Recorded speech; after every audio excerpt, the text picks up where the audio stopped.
$7 to $8 trillion worth of market cap, comp, I lost count.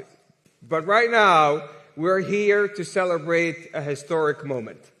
A moment that yesterday during the dinner, and thank you for joining us under the patronage of the Honorable President and His Royal Highness the Crown Prince Musaidi, where we had the pleasure to hear it firsthand. This is the greatest alliance between the Kingdom of Saudi Arabia and the United States, where we have joined hands and you have helped us build our energy-based economy, fueling and energizing the industrial age, and now fast forward, going to the intelligence age, where we can fuel AI factories, robotics, AVs, and all of the rest. Speaking of that, let's start with you, Elon, if you don't mind, Jensen. Feel free to chime in. You have a big fascination of something all of us have admired, first-order thinking, which Jensen sometimes calls first-order scaling, which is an opportunity for how you have dropped the cost of batteries from $1,000 per kilowatt hour to sub $100. And right now you're doing the same thing with robotics for actuators with servo rotors and motors. So I want to hear from you, how do you manage to always disrupt every single industry with that thinking? Well, it's mostly not disruption, it's creation. So with, say, SpaceX, with reusable rockets, there really weren't any reusable rockets. But the essence of revolutionizing space travel is reusability. If you throw the rocket away every time, the cost of access to space is extremely high. With respect to electric cars, there weren't any electric cars when we started making them, really. You couldn't buy any, to the best of my knowledge. So with Tesla, we wanted to make electric cars compelling and affordable. That was the goal. With respect to humanoid robotics, there are no useful humanoid robots at this point. There are sort of gimmicks, but there are no actually useful humanoid robots. And I think Tesla's going to make the first actually useful humanoid robots. And this will be quite a revolution, and I think something that everyone will want. Because I always think of, like, who wouldn't want their own personal C-3PO R2-D2? Oh, yeah? Of course. Everyone would want one, right? And then there would be many in industry providing products and services. This is why I say that humanoid robots will be the biggest industry, or the biggest product ever. Bigger than cell phones or anything else, because everyone's going to want one, and or maybe more than one, and there'll be many in industry. I just want R2-D2 in C-3PO's body. Yeah. There you go. Well, a humanoid robot would be better than R2-D2 and C-3PO combined times 10. Yeah. So people often talk about sort of eliminating poverty and that kind of thing, but really how long have they been talking about that? There's lots of talk. There's lots of NGOs sort of trying to do these things, but really not succeeding. And the evidence speaks for itself. But AI and humanoid robots will actually eliminate poverty. And Tesla won't be the only one that makes them. I think Tesla will pioneer this, but there will be many other companies that make humanoid robots. But there is only basically one way to make everyone wealthy, and that is AI and robotics. And we can't talk about robotics without AI factories. And yesterday was such a historic day for the two nations, but also for all of us, where we celebrate the AI strategic partnership with the U.S., signed, witnessed by the Honorable President and His Royal Highness, about how we are committing our capital, energy, land to energize the AI U.S. ecosystem, to be able to build inference nodes, training nodes, and to be the most AI-enabled nation. With that announcement, tell me what's next in AI factories, Jensen? There's a beautiful story about how Saudi Arabia is building AI refineries and now building AI or oil refineries to AI factories. I love that. I've said that AI is an infrastructure, and the reason for that, of course, we understand AI from the perspective of the technology and how it's revolutionizing every industry. Digital intelligence, of course, has applications into every field. And so it's going to be used by every company, every industry, every country. In that way, it's foundational, and therefore it's part of infrastructure. What is new about AI from a computer science perspective is that the way computing was done in the past was largely retrieval-based computing. Mm-hmm. Somebody typed in a story, or somebody created a piece of art, or came up with 4 versions of a digital ad, or it's all pre-built by somebody, which is then using a system to retrieve the appropriate version for you. It's a retrieval-based computing model. Hadoop and many of the frameworks and operating systems of the past, all designed to retrieve the appropriate information for you. But today, software is going to be generated in real time. It's generative. Based on the context, based on the circumstance, based on who you are, based on the problem you asked, based on your prompt, it will generate unique content for you. Every single time, for everybody, it's unique. When you use Grok, every time you use it is different. Just based on the right, based on the prompt that you give it, and based on the circumstance, and so therefore, it used to be retrieval based. Today, it's generative, and if it's generative, then and every time is different, then you need AI factories all over the world to generate the content in real time, which is the reason why you need AI factories. And this is a unique way of doing computation, but the benefit, of course, is that everything isn't preconceived and pre-documented, and it's contextually sensible and therefore intelligent. So AI factories and robotics, and we heard it yesterday from His Royal Highness, his vision, how to augment our workforce with roughly tens of millions of robotics to be able to infuse the next wave of productivity and progress. But this scares a lot of folks here when it comes to the future of jobs. So let's hear about your thoughts, Elon and Jensen, on that. Sure. Well, if you say, like, in the long term, where will things end up? Long term, I don't know what long term is. Maybe it's 10, 20 years, something like that. For me, that's long term. My prediction is that work will be optional. Optional? Optional. So... We'll take that. Yeah. I mean, it'll be like playing sports or a video game or something like that. If you want to work, in the same way, like you can go to the store and just buy some vegetables, or you could grow vegetables in your backyard. It's much harder to grow vegetables in your backyard, but some people still do it because they like growing vegetables. That will be what work is like, optional. And between now and then, there's actually a lot of work to get to that point. Mm-hmm. And I always recommend people read Ian Banks' culture books to get a sense for what a probable positive AI future is like. And interestingly, in those books, money doesn't exist.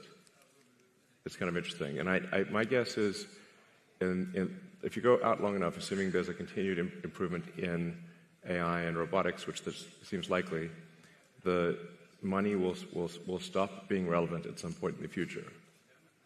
Now, there will still be constraints on power, like electricity and mass. The fundamental physics elements will still be constraints. But I think at some point, currency becomes irrelevant. Jensen, any thoughts? By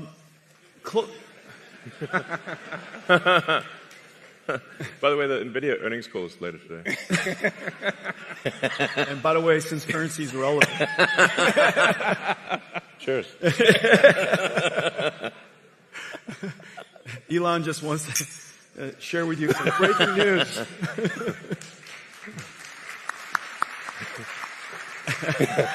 The two of us would like to share some breaking news.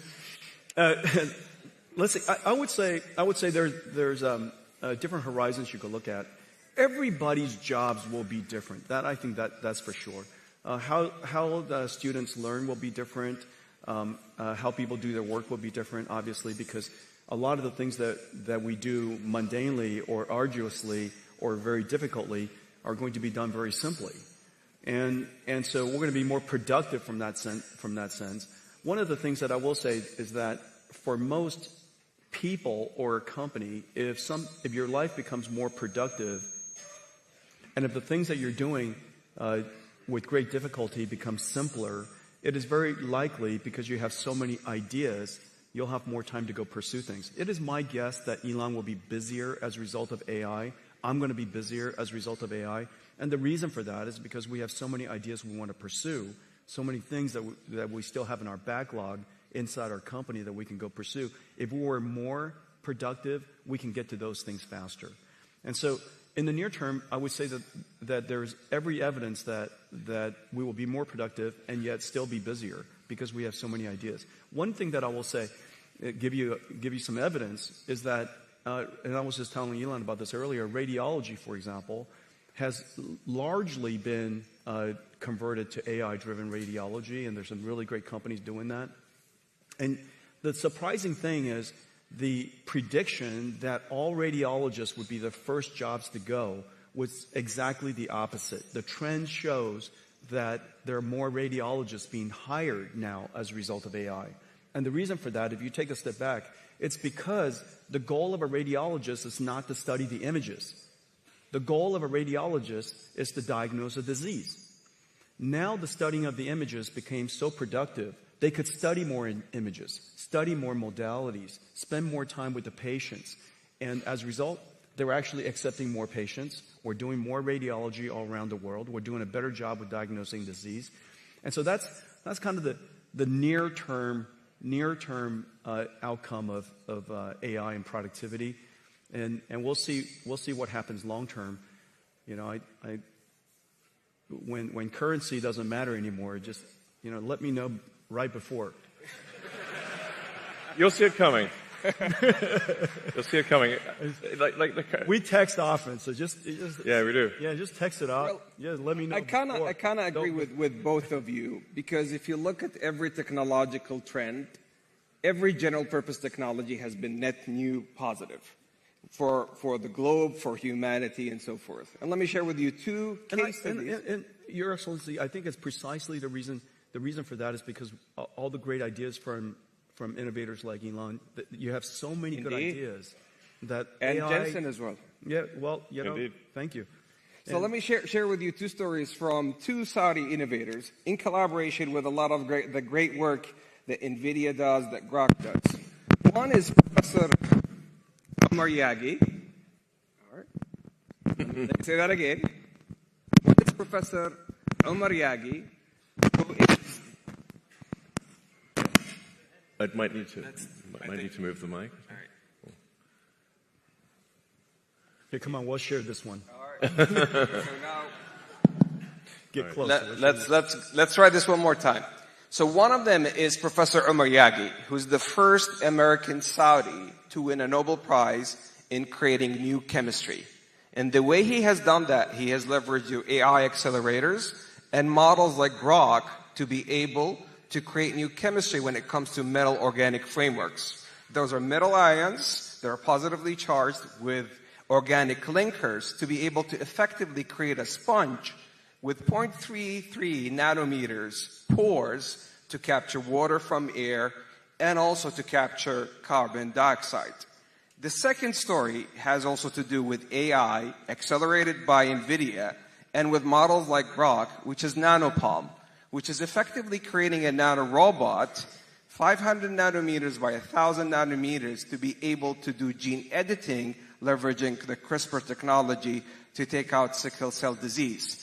Now, in both these instances, they originated 20 years ago in research, but AI was able to really accelerate the outcomes and the outputs such that we can move into new value pools. So I think with every technological trend, humanity is going to always manage to shift to new value pools when it comes to workforce and productivity. But we have some great announcements to talk about here today. Let's begin with you, Elon, the things that we're doing with XAI. Yeah, we're excited to announce that we're doing a 500 megawatt. I mean, yeah, 500. Sorry, 500 megawatt. 500 megawatt. Yeah. We're doing 500 megawatts. Sorry, Not there's. quite, yeah. Yeah. No, there's 500 gigawatt one. We'll have to wait. That'll be $8 bazillion trillion. Stop that.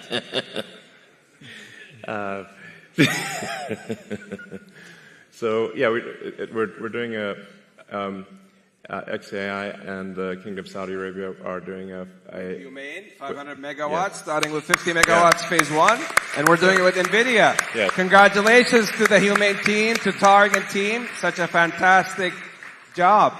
Jensen, I think we're also doing some great announcements this week. We are? Yeah. We're announcing all kinds of things. Our partnership with Humane is going incredibly well. First of all, we work together to get this company started and off the ground, and just got an incredible customer with Elon. Could you imagine a startup company, approximately $0 billion in revenues, now going to build a data center for Elon? 500 megawatts is gigantic. This company is off the charts right away. In addition to that, we're working AWS, as you know, is also Congratulations to the Humane team with AWS, starting with 100 megawatts with a gigawatt ambition and counting. So AWS is also coming to Humane. We're working with Humane on Omniverse digital twins. As you know, that AI is not just just agentic AI and chatbots and cognitive AI is incredibly important to the world. But AI applies to everything, chemicals and proteins and genes and physics and fluid dynamics and particles and, of course, robotics and activation. And we created this world called Omniverse where robots can learn how to be good robots. And it's physically based. It obeys the laws of physics. And so robots can learn in these environments. And we're working with Humane to apply Omniverse to all kinds of digital factories and robotics and warehouses and things like that. And so that's another. We're also working in Saudi Arabia to build supercomputers to simulate quantum computers and using our computers to be the controller and the error correction. Quantum error correction requires an enormous amount of computation, and so we're doing a lot of great work there too. So a big partnership with Humane. They're off the charts, off the ground and off the charts at the same time. This is how we walk the talk in the Kingdom of Saudi Arabia in partnership with the U.S. Yesterday, the President and His Royal Highness announced the AI Strategic Framework and Partnership. Today, we're going big with Elon and Jensen. So thank you for those opportunities. Now, they told me I have time for 2 last questions. So last night at the dinner, I got a number of questions because it seems that the schedule leaked. And everybody was giving me hints about the last 2 questions I'm going to do. So the first one was for you, Elon. And there's a big one for you, Jensen. So prepare for that one. AI in space. Is that possible?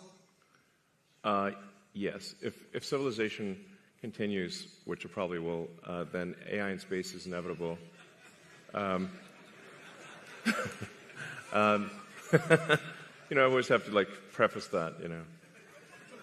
We shouldn't take civilization for granted. We need to make sure to take care to ensure that civilization has an upward arc. I mean, any student of history knows that civilization does not always have an upward arc, and in fact, civilizations have life cycles. So hopefully we are in a strong upward arc. I think we are for now, but we don't want to take that for granted or be complacent.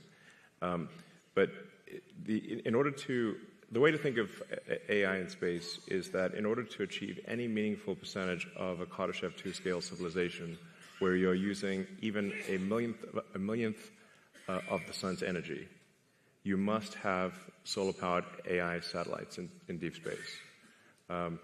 So that once you realize, once you think in terms of a Kardashev 2 scale civilization, which is what percentage of the sun's energy are you turning into useful work, then it becomes obvious that space is overwhelmingly what matters.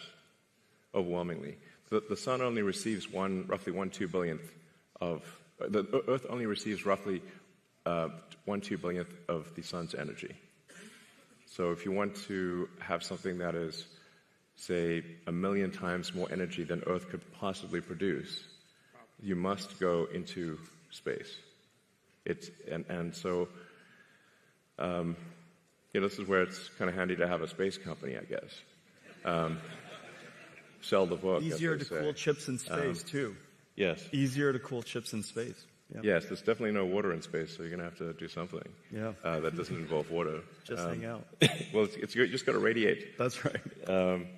So my estimate is that actually that the cost of electricity, like the cost effectiveness of AI in space will be overwhelmingly better than AI on the ground. So long before you exhaust potential energy sources on Earth, long before, meaning like I think even perhaps in the 4 or 5 year time frame, the lowest cost way to do AI compute will be with solar-powered AI satellites. So I'd say not more than 5 years from now. Wow.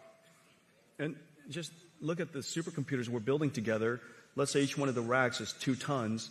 Out of that 2 tons, 1.95 of it is probably for cooling. Right. Oh, yeah.